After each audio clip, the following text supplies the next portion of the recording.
Buenas tardes. Antes de leer el texto, yo quisiera hacer una introducción. El término derrame, que estamos mencionando aquí, derramar el Espíritu, en realidad socialmente tiene una implicación negativa, ¿no? Cuando lee uno en el periódico derrame, piensa en un derrame de petróleo, ¿cierto? De pronto hablan también de un derrame cerebral, ¿no? Pues a José Fernando eso le debe estremecer porque él es partidario más bien de hablar de accidentes cerebrovasculares. Pero el hecho es que sale la sangre y tapa el cerebro, y los tejidos que son cubiertos por la sangre se mueren. O sea que sigue teniendo una connotación negativa. Y esos derrames de petróleo normalmente ocurren porque el barco que llevaba chocó contra un peñasco y se hundió y salió, o con otro barco, porque alguien explotó el sistema de transporte, le pusieron una bomba y sale eso, inunda las cañadas. Y a veces cuando ocurre en el mar, como en el caso del Golfo de México, entonces uno ve por la televisión esas escenas dantescas, ¿cierto?, de esas playas cubiertas con una capa negra y esos animalitos totalmente empapados, muriéndose. Son verdaderas tragedias esas situaciones. Hoy, sin embargo, yo quiero hablarles de otro tipo de derrame, uno que no proviene de los errores del hombre, sino que viene de Dios, un derramamiento de su Espíritu. El texto que yo quiero trabajar está muy ligado con el capítulo 1 de Hechos. Entonces, y también con lo que yo prediqué aquí hace 7 semanas, el sábado antes de la resurrección. En ese entonces estábamos reflexionando y concluíamos que necesitábamos creer para poder vivir. Y en ese texto que utilizamos, de Juan, que aparece hoy también, de Juan 20, se narra que los discípulos de Jesús y otros creyentes que se habían refugiado en un aposento con las puertas cerradas por miedo a los judíos. Entonces tenemos un grupo de personas donde están los discípulos de Jesús, con los creyentes que habían y están encerrados porque tienen miedo a los judíos, están atemorizados, están totalmente descontrolados. A la muerte de Jesús piensan que todo se acabó para ellos y no saben qué hacer. Jesús había resucitado, Él se les reveló y todos ellos llegaron a tener una vida al creer en Él. Por eso yo utilicé ese tipo. Después de que Él resucitó, estuvo con ellos 40 días, dice la Biblia. Habló con ellos, los confortó, los consoló, etc. Y al cabo de los 40 días ascendió al cielo. Pero antes de ascender hizo 3 cosas. En primer lugar, les dijo a ellos que tenían que permanecer en Jerusalén. En segundo lugar, les dijo que recibirían poder cuando viniera el Espíritu Santo y que les serían testigos en Jerusalén, toda Judea y hasta lo último de la tierra. Este grupo de personas, que yo llamé entonces el germen de la iglesia, cumplió lo ordenado. Estos hombres ya tenían un propósito: dar testimonio de Jesús. Y estos hombres estaban también esperando algo, esperando que viniera el Espíritu Santo. Ellos se reunían en el aposento alto y me llamó esta parte del capítulo 1 de Hechos, porque, es decir, dice que era lo que ellos hacían, ¿no? Decía que ellos perseveraban en la oración y el ruego. Y también nos cuenta que estaban en un plan tal que ellos hasta decidieron reemplazar a Judas, el que había traicionado al Señor. Y entonces se reunieron, le oraron al Señor y el Señor les ayudó a elegir a Matías. O sea que ese equipo que tenía el Señor Jesús se volvió a reconstruir y volvió a tener 12 personas, ¿cierto? Y eso es interesante. En el texto sobre el cual vamos a reflexionar, que viene a continuación, nos narra cómo todos los creyentes, incluidos los 12 discípulos, reciben un derramamiento del Espíritu Santo en el día de Pentecostés. Son bautizados por el Espíritu Santo, lo que los empodera para dar testimonio de Jesús en el idioma natal de cada uno de los que concurrieron a la fiesta de Pentecostés en Jerusalén. cuando ellos les hablaron así, se sorprendieron y se preguntaron cómo estos galileos podían hablarle a cada uno en su idioma natal. Y trataron de entender qué era lo que estaba pasando, qué significaba eso. Pedro les explicó que lo que ocurría era que el derramar del Espíritu de Dios estaba ocurriendo como había sido anunciado por el profeta Joel. He llamado a esta reflexión "Derramaré mi espíritu", lo que me parece un título muy apropiado para el día de Pentecostés. Entonces ahora sí quiero leer el texto con ustedes. El texto es Hechos, capítulo 2, versículos 1 al 21. Dice así: cuando llegó el día de Pentecostés, estaban todos unánimes juntos. De repente vino del cielo un estruendo, como de un viento recio que soplaba, el cual llenó toda la casa donde estaban, y se les aparecieron lenguas repartidas como de fuego, asentándose sobre cada uno de ellos. Todos fueron llenos del Espíritu Santo y comenzaron a hablar en otras lenguas, según el Espíritu les daba que hablar. Vivían entonces en Jerusalén judíos piadosos de todas las naciones bajo el cielo. Al oír este estruendo, se juntó la multitud y estaban confusos, porque cada uno los oía hablar en su propia lengua. Estaban atónitos y admirados, diciendo: mirad, ¿no son galileos todos estos que hablan? ¿Cómo, pues, los oímos nosotros hablar cada uno en nuestra lengua en la que hemos nacido? Partos, medos, elamitas, y los que habitan en Mesopotamia, Judea, Capadocia, el Ponto y Asia, Frigia y Panfilia, Egipto y las regiones de África, más allá de Cirene, y romanos aquí residentes, tanto judíos como prosélitos, cretenses y árabes, los oímos hablar en nuestras lenguas las maravillas de Dios. Estaban todos atónitos y perplejos, diciéndose unos a otros: ¿qué quiere decir esto? Pero otros, burlándose, decían: ¿están borrachos? Entonces Pedro, poniéndose en pie con los 11, alzó la voz y les habló diciendo: judíos y todos los que habitáis en Jerusalén, esto os sea notorio, y oíd mis palabras, pues estos no están borrachos, como vosotros suponéis, puesto que es la hora tercera del día, pero esto es lo dicho por el profeta Joel. En los postreros días, dice Dios, derramaré mi espíritu sobre toda carne, y vuestros hijos y vuestras hijas profetizarán. Vuestros jóvenes verán visiones, y vuestros ancianos soñarán sueños. Y de cierto sobre mis siervos y sobre mis siervas en aquellos días derramaré de mi espíritu y profetizarán. Y daré prodigio arriba en el cielo y señales abajo en la tierra: sangre, fuego y vapor de humo. El sol se convertirá en tinieblas y la luna en sangre, antes de que venga el día del Señor grande y glorioso, y todo aquel que invoque el nombre del Señor será salvo. Es muy hermoso ese texto, y la verdad es que uno como que quisiera seguir leyendo la profecía de Joel. Hay 3 puntos sobre los cuales quiero que reflexionemos. Primero, la venida del Espíritu Santo. Segundo, su poder en acción. Y tercero, la explicación, la respuesta a la pregunta. Primero, la venida del Espíritu Santo. Me gusta mucho. Esto está cubierto en los versículos del 1 al 3. Me gusta mucho más que la versión de la Reina Valera.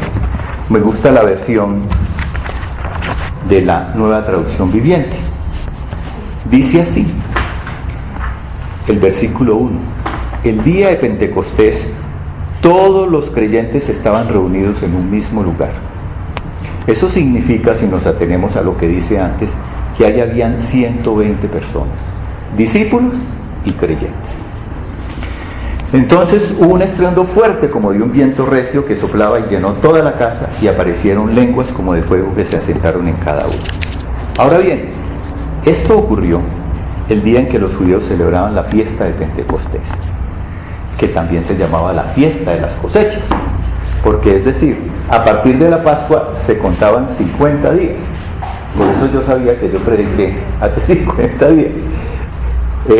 Y entonces, pero esa fiesta, después de que destruyeron el templo en la época de los babilonios, empezó a tomar un cambio, un ligero cambio. Y entonces en esa fiesta no solamente se les celebraba la cosecha, los judíos eran un pueblo pues donde la agricultura era muy importante, sino que además se conmemoraba la entrega de los 10 mandamientos en el monte Sinaí. Y entonces esto podría ser bien significativo, porque fíjense ustedes que con la entrega de los mandamientos en el monte Sinaí se inicia la ley mosaica. Estamos en el tiempo de la ley, estamos en el Antiguo Testamento, y ahora entonces también en medio de un atafago, de un ruido, de unos estruendos, se inicia el tiempo del Espíritu Santo.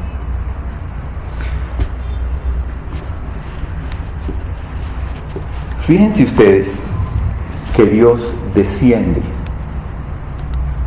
y desciende no para darnos la ley como ocurrió en el Sinaí, sino que desciende para entregarnos, para hacer el derrame de su Espíritu Santo y así iniciar el nuevo pacto, el Nuevo Testamento, que está escrito no en las tablas de piedra carentes de vida alguna, sino está escrito en los corazones humanos renovados. El Espíritu triunfaría allí donde la ley había fracasado, trayendo en vez de mandamientos de Dios poder. Era lo que nos mencionaba Fernando. Ahora bien, este grupo de personas, estos 120 personas, eran los mismos a quienes Jesús había soplado y les había dicho: recibid el Espíritu Santo. ¿Ustedes se acuerdan? Cuando ellos eran la iglesia de Dios que se iniciaba en Jerusalén en medio del judaísmo, y que ahora tenían al Espíritu Santo que venía a estar con ellos permanentemente. Ese es un dato muy importante. Nosotros somos la iglesia y nosotros tenemos el Espíritu Santo. El Espíritu Santo mora en nosotros. ¿Cuáles fueron los efectos de esto? El Espíritu Santo vino con gran poder sobre los discípulos, pero esto no se debe entender como la primera venida del Espíritu Santo, ni tampoco fue la primera vez que los discípulos como personas individuales fueron llenos del Espíritu Santo. ¿Ustedes se acuerdan alguna ocasión en el Nuevo Testamento con Jesús donde hubo un discípulo lleno del Espíritu Santo? ¿Se acuerdan cuando Pedro le dijo: tú eres el Hijo de Dios? Entonces ahí tienen una situación, ¿cierto? O sea que ese aspecto no es novedoso. En el Antiguo Testamento aparece la actividad del Espíritu en toda la historia del hombre. ¿Qué dice el primer versículo de Génesis? El Espíritu se movía, es el Espíritu de Dios. Y en la vida y en el ministerio de Cristo aparece. Dios nunca ha dejado el mundo que Él creó sin la presencia de su Espíritu Santo. Ahora bien, el texto nos dice todos, y es bien incluyente ese todo, ¿cierto? Porque coge a los discípulos y coge a los creyentes, ¿cierto? Y dice: todos fueron llenos del Espíritu Santo y comenzaron a hablar en otras lenguas, según el Espíritu les daba que hablar. Todos los presentes fueron llenos. La promesa de Jesús, cuando les dijo: quédense hasta que venga el Espíritu Santo, había sido cumplida. Ellos habían recibido el Espíritu Santo y con él el poder de hablar en lenguas. Por lo tanto, ¿qué les quedaba por hacer de lo que Jesús les había dicho? Dar testimonio de Jesús en Jerusalén, toda Judea y en el resto del mundo. Eso era lo que les quedaba. Ser lleno del Espíritu Santo no es un privilegio restringido o exclusivo de unos cuantos favorecidos. No era una segunda bendición reservada para el Pentecostés o para algunos selectos en cualquier época, o para quienes se consideran pertenecientes a una genealogía pentecostal. El ser llenos del Espíritu Santo no produjo una vida sin pecado. El ser llenos del Espíritu Santo no produjo necesariamente lenguas ininteligibles, ni un orgullo personal sobre una excelencia o superioridad espiritual asumida. hay algunas, ¿qué diría? No sectas, pero hay algunas iglesias que le dan una gran importancia a hablar en lenguas ininteligibles, ¿cierto? Que no se entiende. Ahora bien, ¿cuáles pues son las señales verdaderas de la plenitud del Espíritu Santo? Un estudio del libro de los Hechos sugiere por lo menos algunas de las siguientes indicaciones de que uno está lleno del Espíritu Santo. 1. Manifestar el carácter de Cristo. 2. Llevar una vida de testimonio. 3. Estar bajo la dirección del Señor. 4. Ejercer eficientemente los dones del Espíritu. 5. Espontaneidad en la vida y una conciencia de la presencia de lo divino. Los que estaban llenos del Espíritu Santo se dieron a sí mismos en servicio humilde y en sacrificio, el evangelio para los perdidos, comida para los hambrientos, apoyo para los oprimidos. Esos son los síntomas de tener una plenitud del Espíritu Santo. Ahora veamos el poder del Espíritu Santo en acción en ese instante, que es nuestro numeral 2. En conclusión, pues vino el Espíritu Santo y les dio poder a estas personas y los llenó del Espíritu Santo. Ahora bien, pasemos a esta segunda parte que cubre los versículos del 5 al 3. A la fiesta de Pentecostés acudían más gente que a la fiesta de Pascua. Y esto explica la cantidad de países mencionados en este capítulo, porque nunca había en Jerusalén una multitud más internacional que es en ese momento. Estos judíos piadosos, y esa es una palabra importante que los califica, representaban al mundo en su expresión más amplia. Habían llegado a Jerusalén procedente de todas las naciones del mundo civilizado de aquel tiempo. Lucas, en los versículos del 9 al 11, enumeró 15 naciones del mundo civilizado en sus días. Comienza con las naciones del este.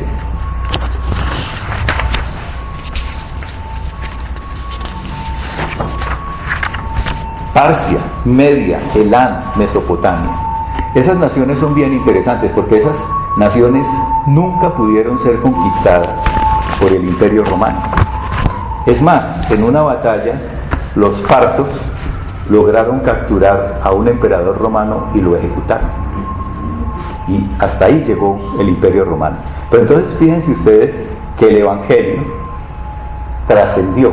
Esas personas que estaban ahí estaban inclusive de la zona que no era mundo romano. Ahora vienen, luego pasa por Judea, hacia el Asia Menor, Capadocia, Ponto, Asia, Frigia, Panfilia, de allí a África, Egipto, Cirene y finalmente a Roma, Creta y Arabia. Estos pueblos pertenecían a diferentes naciones que hablaban también diferentes idiomas, y ese es un punto bien interesante.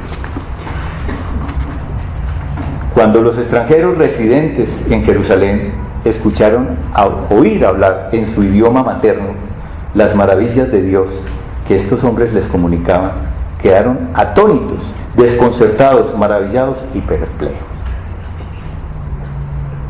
Ustedes se imaginan una situación de ese tipo, que vaya uno a una de estas tribus indígenas que no hablan sino el idioma y de repente resulten hablando de Dios en castellano perfecto.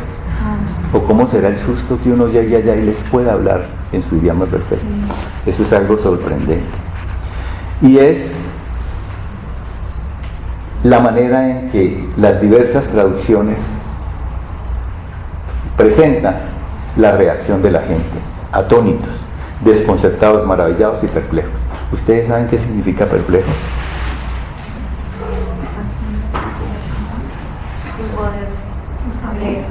Es decir, no solamente está usted asombrado, sino que no sabe qué hacer, ¿cierto? Es que queda ante una situación perpleja. Bueno, estos hombres fueron identificados por ellos. La multitud se dio cuenta que estos hombres eran galileos, por el vestido, por la razón que sea. Y todavía fue peor, ¿no? Yo pensaba, viene un campesino aquí de alguna parte del país y empieza uno a hablarle del Señor, ¿no? En los términos que le hablaría Jorge Atienza o un tipo de esos conocedores. ¿Y de dónde salió? ¿Cierto? ¿Y por qué me está hablando así? Máximo cuando la multitud se dio cuenta que eran galileos, eran gente ignorante, hombres que ellos creían que tenían muy bajo nivel cultural, pero que mostraban a su audiencia que al alabar a Dios en todos los idiomas y dialectos del mundo, estaban probando que la revelación de Dios no estaba restringida a un idioma en particular, sino que trascendía a todas las variaciones del discurso humano. Ellos se dirigían a la multitud en idiomas conocidos. Cada uno de los asistentes oía de las maravillas de Dios en su idioma materno. Entonces los extranjeros que estaban en Jerusalén se preguntaron: ¿cómo es posible que los oímos hablar a cada uno de ellos, a cada uno de nosotros en nuestra lengua materna? 3 veces se repitió eso. ¿Cómo es posible? En los versículos 6, 8 y 11. Ellos continuaban confundidos porque no podían explicarse el milagro del cual estaban siendo testigos. La gente piadosa se preguntaba finalmente unos a otros: ¿qué significa todo esto? Oiga, ¿qué pasa? ¿Qué ocurre? Pero todos los oyentes no estaban perplejos. Había un cierto grupo que ridiculizaba a los apóstoles y a los que estaban con ellos. Ellos afirmaban que su conducta era el resultado de los tragos, que los creyentes que hablaban de las maravillas de Dios en la lengua de cada oyente estaban borrachos. Pues a uno le parece, digamos, muy sorprendente que ellos digan eso. Pero pónganse a pensar que estos hombres, cuando ellos recibieron al Espíritu Santo, se pusieron muy contentos, estaban eufóricos, ¿cierto? Y ustedes se imaginan hablando en una lengua especial y decían: mira, es que nosotros creemos en el Señor Jesucristo que murió crucificado y eso. Y entonces la gente realmente le parecía eso muy extraño, quizás no solamente por el hecho de que hablaran en su idioma, sino por lo que ellos les decían. Era muy sorprendente. Ahora, quienes afirmaban que ellos estaban borrachos eran como los incrédulos que se oponen al avance de la iglesia de Cristo. Esta es una estrategia invariable del diablo contra Jesús y sus seguidores. Dios realiza milagros que todos ven y oyen, y aún así los incrédulos rehúsan aceptar la verdad, hacen mofa de lo que es santo y endurecen sus corazones. Ocurrió algo bien especial en este tiempo.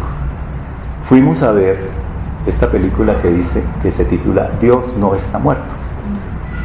Entonces, al final de esa película le dicen a uno: mande un mensaje a sus amigos diciendo Dios no está muerto. Bueno, nosotros les hablamos de la película a unos amigos que tenían un hijo que es un muchacho que es un abogado recién egresado que ya está trabajando, y entonces le sugerimos a la pareja que por qué no iba y llevaba a su hijo con la novia de su hijo. Pensamos que era una buena oportunidad de poner a esos jóvenes en contacto con ese ambiente universitario donde se desarrolla la película. Los muchachos fueron, ella y él, y quedaron tan impactados que salieron y empezaron a mandar el mensaje a sus amigos. ¿Y saben qué ocurrió? Los amigos les contestaron diciendo: oiga, ustedes están borrachos. Hoy, hace 8 días, vemos una conducta como la de estos tipos que dijeron, cuando les vieron ese milagro y les hablaron del Señor, de las maravillas del Señor, reaccionaron diciendo que estaban borrachos. O sea que no es una conducta extraña, ustedes van a tener que afrontar. Y así termina pues la segunda parte de lo que es el poder del Espíritu Santo. Pasemos a la tercera parte, que tiene que ver con la explicación. Realmente estas personas, la gran multitud de tantos países, se preguntaba: ¿qué significa esto? Y al preguntarse qué significa esto, qué es lo que está pasando, dio una oportunidad para que Pedro interviniera. Realmente hubiera podido intervenir cualquiera, pero él tomó la iniciativa y decidió, y empezó su sermón, que es muy famoso, ¿cierto? Empezó su sermón debido a la inquietud de los oyentes, quienes querían saber el significado de las señales que había observado, y les respondió conforme a la disposición de ellos. Habían unos que eran honestos y querían saber qué significaba, y los otros que estaban pataneando con la cosa. Entonces lo primero que hizo, a los burladores que no querían aceptar la verdad, les dijo que reconocer que el vino era lo que ocasionaba ese fenómeno multilingüal no constituía una explicación adecuada a lo que estaban viendo. Era demasiado temprano para que esto ocurriera, eran las 9 de la mañana. Además, esa fiesta no es la fiesta de la uva, es la fiesta del trigo, de la cosecha del trigo. Entonces no hay como una conexión que diga, aquí hay una razón para que los tipos estén borrachos. Si querían rechazar el mensaje de Jesucristo, debían buscar otro pretexto para entender lo que estaba sucediendo. Pero a quienes buscaban la verdad, Pedro hizo algo sorprendente. Les citó el pasaje de Joel del Antiguo Testamento. Recurrió a la palabra. Eso fue lo que hizo Jesús cuando se confrontó con el demonio. Recurrió a la palabra.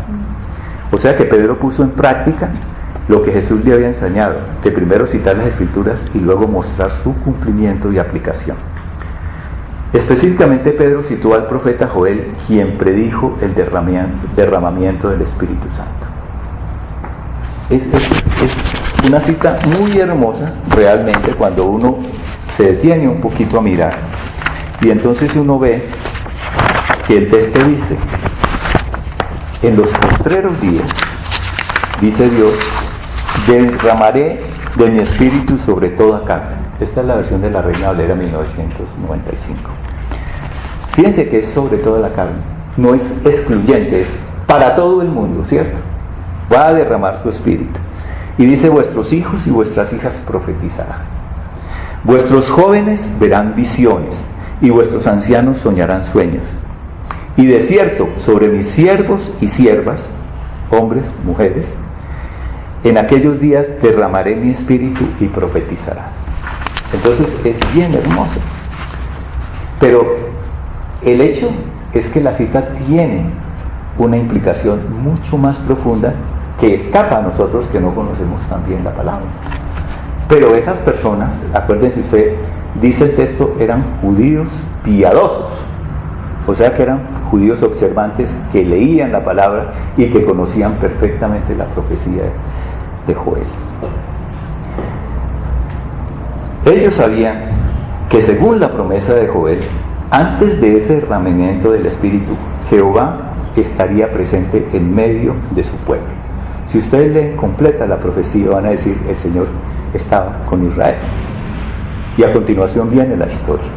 O sea que la secuencia de eventos fue claramente señalada por Joel. Entonces, ante esto es dicho por el profeta Joel, conforme a la afirmación de Pedro, el oyente judío tiene dos reacciones. La primera es: dice, miren estos tipos hablando en lenguas. Eso es una manifestación del Espíritu Santo, ¿cierto? Se derramó el Espíritu Santo sobre ellos. Pero entonces viene a continuación la cosa: pero esto ocurre después de que Dios estuvo con nosotros. Entonces, inmediatamente en la cabeza de cada uno de esos señores piadosos que hay ahí, de esos judíos, surge la pregunta: ¿cuándo estaba presente Jehová entre nosotros? Entonces ustedes pueden ver que eso tiene un impacto violento, ¿cierto? Para una persona que es fiel, creyente, observador de la ley, que es lo que significa ser piadoso, que conoce la ley, entonces dice: oiga, aquí pasó algo y yo no me di cuenta, porque lo que significa que esta gente tenga el derramamiento del Espíritu es que Dios estaba con nosotros. Y esta es la razón fundamental para que Pedro haga referencia al pasaje de Joel. El significado de lo que ocurría era que Jesucristo, Dios mismo, anduvo en medio de su pueblo. Dios lo había confirmado por medio de estas señales que ellos habían visto. Por lo tanto, debían invocar su nombre para ser salvos, que es como termina el pasaje de Joel que él citó. Bueno, ahí tienen ustedes la explicación, ¿cierto? Vamos en armonía Fíjense que este grupo de personas, en armonía con la orden que Jesús les dio, habían empezado a cumplir la primera tarea, que era dar testimonio en Jerusalén. Si uno lee más el texto, que será objeto seguramente de otro sermón, seguramente vamos a encontrar que estos señores que estaban ahí mirando, estos judíos piadosos, terminaron en una cantidad de 3.000 aceptando al Señor ese día. Y entonces el mandamiento que Dios le hizo a Pedro y a los demás creyentes era que dieran testimonio en Jerusalén, en toda Judea y hasta lo último del mundo. Esta tarea aún no ha concluido. Y nosotros, como sus discípulos, hemos recibido el derramamiento del Espíritu Santo. Tenemos el Espíritu Santo. Y tenemos una tarea, tenemos un propósito, que es llevar el testimonio de Jesús hasta lo último del mundo. Esa iglesia de Cristo, en virtud del derramamiento del Espíritu Santo, ya no era un germen, ya había pasado a la vida pública, se había presentado y había pasado a la vida pública para bien del mundo. Y nosotros somos parte de esa iglesia, parte del cuerpo de Cristo. Aplicación. Tenemos una tarea. Me llama la atención que estos apóstoles, antes de salir a confrontarse con esa multitud, antes de recibir al Espíritu Santo, estuvieron perseverando. Perseverar es una palabra muy bonita, ¿no? Porque es insistir y hacer y continuar haciendo, ¿cierto? Y perseverar en la oración y ruego. Cada uno de nosotros ha experimentado maravillas del Señor en su vida. Cada uno de nosotros tiene un testimonio para dar de las maravillas del Señor en la vida. Por ejemplo, examine cada uno cómo llegó a conocer al Señor. Yo recuerdo cuando yo llegué a conocer al Señor, estaba hecho un desastre, había perdido un hijo, estaba en una pésima relación con mi esposa por la pérdida de ese hijo y ni siquiera me daba cuenta que me estaba pasando eso, porque vivía tratando de enfocar todos mis pensamientos en un trabajo que tampoco funcionaba porque no tenía con qué. Y un día conocí al Señor y eso fue una maravilla, porque desde entonces tuve un punto de partida para superar eso. Y seguramente ustedes tienen historias parecidas, ¿cierto? O similares. Tal vez hay cosas muy especiales que ha hecho el Señor también en sus vidas. Entonces, esas son parte de esas cosas maravillosas que esos discípulos de Dios y esos creyentes movidos por el Espíritu Santo compartían con personas que no lo tenían. Entonces yo lo que diría es, ¿por qué no preparan esos testimonios y por qué no los comparten con sus amigos, con las personas? Me parece que es una buena aplicación. Y quisiera concluir volviendo al tema de los derrames. Los derrames del hombre destruyen el mundo, mientras que los derramamientos del Espíritu Santo de Dios lo renuevan. Quisiera concluir con el versículo 30 del Salmo 104 que dice: envías tu Espíritu, son creados y renuevas la faz de la tierra. Gracias. Y gracias, Señor.